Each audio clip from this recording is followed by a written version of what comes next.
Hello, good afternoon. The Conservatives have announced that part of the government's Help to Buy scheme will be made available in England in the next few weeks instead of next year, as originally planned. It's aimed at getting buyers onto the property ladder, but some critics say the scheme could encourage a housing bubble. Our political correspondent Ben Wright sent this report from the party conference in Manchester. It's a well-worn slogan that covers this conference, but these are the voters that will swing the election. In work, but hard-pressed, aspirational and want to get on. But with banks demanding big deposits, many can't own a home.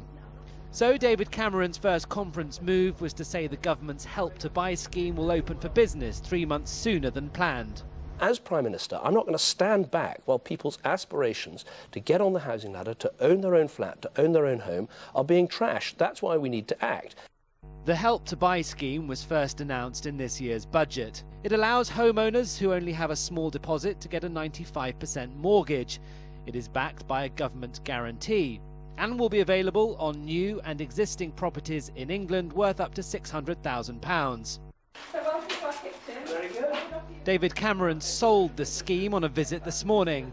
The Bank of England has been given the job of making sure Help to Buy doesn't cause the housing market to balloon and then burst. Labour says the government should be building more affordable housing instead, and there is a shortage of supply.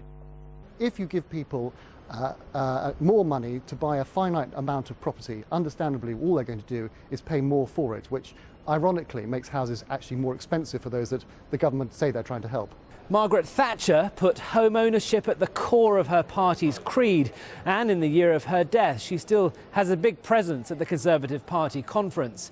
Many Tories doubt that David Cameron can win majorities like she did. Today he promised he could and said living standards would go up. Well, in the end, we have to make, I think, the big argument about living standards, which is the only way to sustainably raise living standards is to keep the recovery going, and the economy is now moving, to keep on creating jobs, and we're creating those jobs, to keep on cutting the deficit, because that keeps interest rates and, crucially, mortgage rates low, and to keep on cutting people's taxes.